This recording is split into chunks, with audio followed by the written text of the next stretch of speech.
Movie की starting में हमें एक बिजनेसमैन दिखाया जाता है जिसका नाम क्लाउडियो वेरोन होता है, जो कि अपने घर से ऑफिस के लिए काफ़ी जल्दी निकला था क्योंकि आज उसकी एक क्लाइंट के साथ मीटिंग होती है।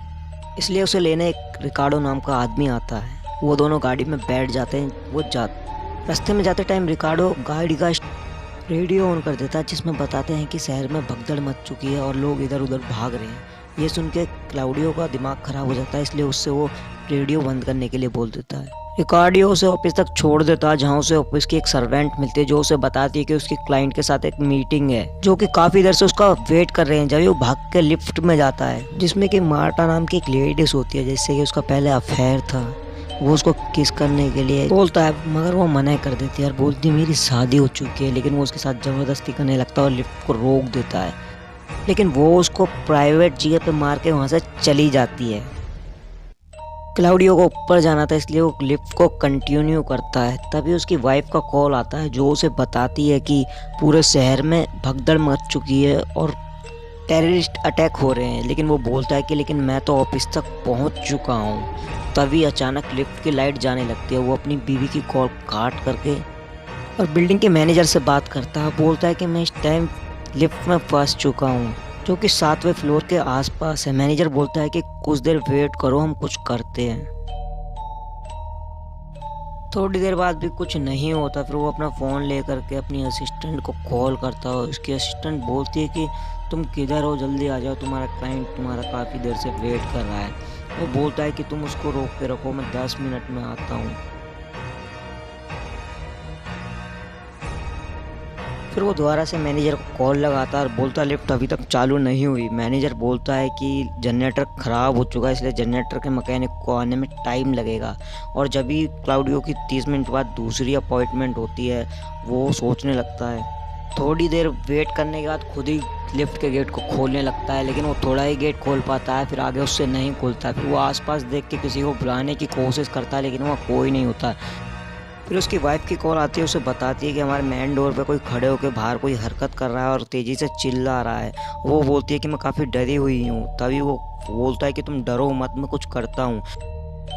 अपने बगल वाले फ्लैट वाले पड़ोसी पे फ़ोन लगाता ताकि वो उसके घर चले जाए, लेकिन उसका पड़ोसी रोड पे ड्राइविंग कर रहा होता है, उससे मना कर देता है। वो बोलता है कि रोड पे काफ़ी ज़्यादा क्लाउड हो रहा है। इतने कहते उसके पड़ोसी की आवाज़ आने लगती है, कॉल कट जाती है। क्लाउडियो ये सब सुन के काफ़ी ज़्यादा डर जाता है। फिर अपने फ़ोन में न्यूज़ चेक करने लगता है जिससे उसे पता चलता है कि बाहर काफ़ी ज़्यादा दंगे फसाद चल रहे हैं। फिर उसके पीछे से आवाज़ आती है, वो देखता है तो सब लोग भाग रहे थे।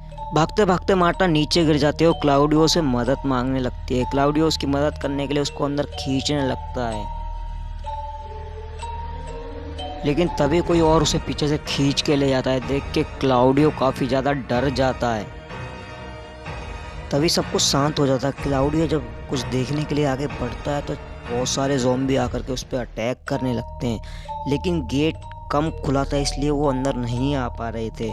क्लाउडियो उनको देख के काफ़ी ज़्यादा डर जाता है। तभी लिफ्ट के स्पीकर पे मैनेजर क्लाउडियो से बोलता है कि तुम्हें थोड़ा और वेट करना होगा क्योंकि अभी तक जनरेटर का मैकेनिक आया नहीं है। सुन के क्लाउडियो काफ़ी ज़्यादा परेशान हो जाता है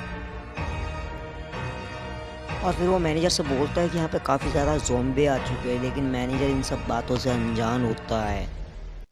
तभी मैनेजर की चिल्लाने की आवाज़ आने लगती है, यानी कि ज़ॉम्बी ने मैनेजर को भी मार दिया।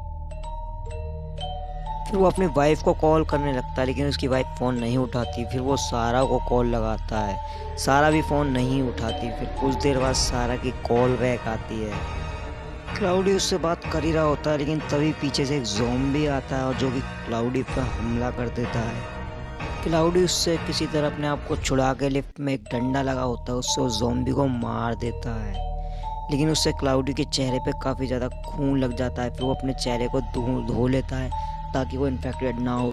वो उस डंडे की मदद से उस ज़ॉम्बी को लिफ्ट के सामने से हटा देता है। वो देखता है कि लिफ्ट के अंदर काफ़ी ज़्यादा खून आ चुका है, इसलिए वो अपने फाइल के पन्ने फाड़ करके उन खूनों पे लगा देता है ताकि वो खून रुक जाए। थोड़ी देर बाद उसको अचानक ही बाहर से आवाज़ आती है। वो देखता है कि बाहर कौन है, तो ऑफिस की एक लड़की दिखाई देती है जिसका नाम सिलिविया होता है। वो सिलिविया को अपने पास बुलाता है और बोलता है कि तुम मेरी मदद करो इस गेट को खोलने में। जब ये गेट खुल जाएगा तो हम दोनों लिफ्ट के अंदर आ जाएंगे।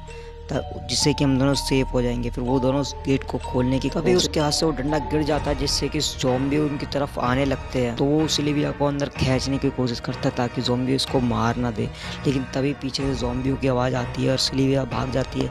एक ज़ॉम्बी अंदर आने की कोशिश करता है लेकिन आ नहीं पाता। तभी उस ज़ॉम्बी को कोई पीछे से मार देता, कोई और नहीं बल्कि सिल्विया ही होती है। फिर वो दोबारा सिल्विया से बोलता है कि तुम लिफ्ट का गेट खुलवा दो। सिल्विया मान जाती है और दोबारा लिफ्ट का गेट खुलवाने लगती है, लेकिन तभी पीछे से ज़ॉम्बी आते हैं और इस बार सिल्विया पे अटैक कर देते हैं। यह देख के क्लाउडी काफ़ी ज़्यादा परेशान हो जाता है क्योंकि उसकी आखिरी उम्मीद भी खो चुकी थी। फिर वो दोबारा से अपनी असिस्टेंट के पास कॉल लगाता है। इस बार वो कॉल उठा लेती है। वो उसको बताता है कि मैं अभी तक ठीक हूँ, लेकिन बिल्डिंग के सारे लोग अभी तक ज़ॉम्बी बन चुके हैं। वो बताती है कि मैं भी ठीक हूँ, लेकिन न्यूज़ में बताया जा रहा है कि ये वायरस शहर में काफ़ी तेज़ी से फैल रहा है। तभी उसकी भी चिल्लाने की आवाज़ आती है, जिससे कि पता चलता है कि ज़ॉम्बी ने उसको भी मार दिया। ये सुन के काफ़ी ज़्यादा परेशान हो जाता है क्योंकि उसकी आखिरी उम्मीद भी चली गई। तभी वहाँ एक इंसान आता है। वो देखता है कि लिफ्ट में अभी भी कोई इंसान जिंदा है, लेकिन तभी वहाँ ज़ॉम्बी आते हैं, जिसको देख करके वो इंसान छुप जाता है। वो ज़ॉम्बी लिफ्ट के अंदर घुसने की कोशिश करते हैं, लेकिन क्लाउडियो उन्हें मारकर भगाने की कोशिश करता है। तभी एक लड़की भाग करके आती है, जिसको देख करके सारे ज़ॉम्बी उसके पीछे भागने लगते हैं और वहाँ से सारे ज़ॉम्बी चले जाते हैं। और फिर वो वहीं हार थक के बैठ जाता है और इंटरनेट पे ज़ॉम्बियों के बारे में देखने लगता है कि इंसानों को बहुत गंदी तरीके से ज़ॉम्बी मार रहे थे। तभी अचानक बिल्डिंग की लाइट चली जाती है और काफ़ी ज़ॉम्बी अंदर आने की कोशिश भी करते हैं, लेकिन तभी ज़ॉम्बियों को कोई गोली से मारा था। वो एक आर्मी सोल्जर होता है। वो उससे बोलने लगता है कि और आर्मी सोल्जर की तरह वो बोल कि मैं अकेला ही हूँ, मेरा कनेक्शन टूट गया था इसलिए मैं यहाँ फंस चुका हूँ। यह सुनकर क्लाउडी काफ़ी ज़्यादा दुखी हो जाता है क्योंकि उसे पता रहता है कि वो अकेला सोल्जर उसकी मदद नहीं कर सकता। सोल्जर बोलता है कि अगर यहाँ पे कोई जनरेटर हो तो मैं इस लिफ्ट को ऑन कर सकता हूँ। क्लाउडी बोलता है कि टॉप पे एक जनरेटर है। सोल्जर ऊपर जाने से पहले क्लाउडी को एक वॉकी टॉकी और एक गन देता है, जिसकी मदद से कि वो सोल्जर को ऊपर जाने का रास्ता बता सकता है।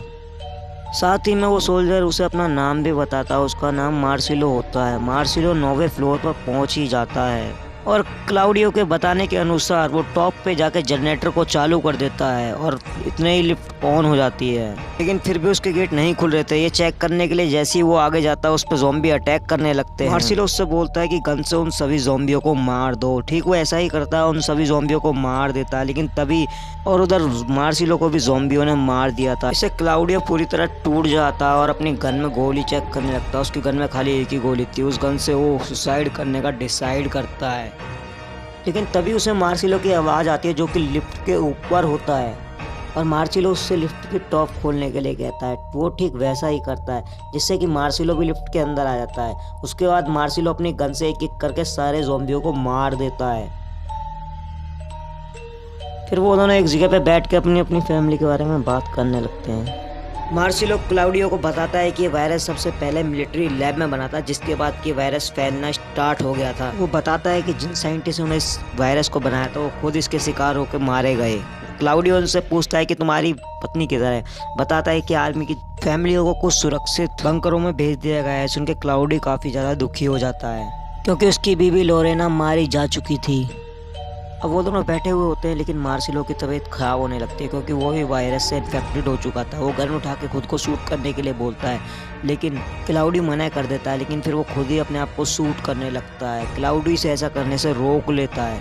अब काफ़ी ज़्यादा रात हो जाती है। रात में क्लाउडियो नोटिस करता है कि मार्सिलो भी एक ज़ॉम्बी बनने वाला होता है। इतने ही मार्सिलो उस पर अटैक कर देता है, लेकिन क्लाउडियो गोली से उसको मार देता है। इसी बीच उसके भी एक पैर में गोली लग जाती है। उसी वक्त उसे एक अननोन कॉल रिसीव होता है जो कि उसी की वाइफ का होता है। वो अपनी वाइफ की आवाज़ सुन के बहुत ज़्यादा खुश होता है। अपनी वाइफ से पूछता है कि इस टाइम तुम कहाँ हो। उसकी वाइफ बोलती है कि मुझे कुछ सोल्जरों ने बचा लिया, मैं सेफ हूँ। इतने उसका फ़ोन स्विच ऑफ हो जाता है। अब क्लाउडियो उस लिफ्ट में से बाहर निकलने की कोशिश करता है। बाहर निकलने के लिए उस लिफ्ट का एक ब्लॉक तोड़ देता है। इसमें वो कामयाब भी हो जाता है और फिर वो वहाँ से बाहर निकल जाता है। बाहर निकलने का वो सबसे पहले अपनी गन उठाता है और बाहर देखता है। वहाँ सुबह भी हो चुकी थी और जैसे ही वो बिल्डिंग से बाहर आता है, जहाँ उसे एक अधमरी ज़ॉम्बी मिलती है जिसे वो पूरी तरह मार देता है। और फिर वो बाहर आता है। बाहर आके उसे रोड पे दिखते हैं कई सारे ज़ॉम्बी मरे हुए दिखते हैं, जिन्हें कि आर्मी के सोल्जरों ने मारा हुआ होता है। फिर उसे एक ज़ॉम्बी मिलती है जिसे कि कोई छत पे से शूट कर देता है। कोई और नहीं, आर्मी के सोल्जर होते हैं जो कि उस पर भी निशाना लगाते हैं, लेकिन वो उनको बता देता है कि वो एक इंसान है। तो दोस्तों, अगर वीडियो में मज़ा आया हो तो वीडियो को लाइक और चैनल को सब्सक्राइब करना ना भूलें। मिलते हैं नेक्स्ट वीडियो में। Thank for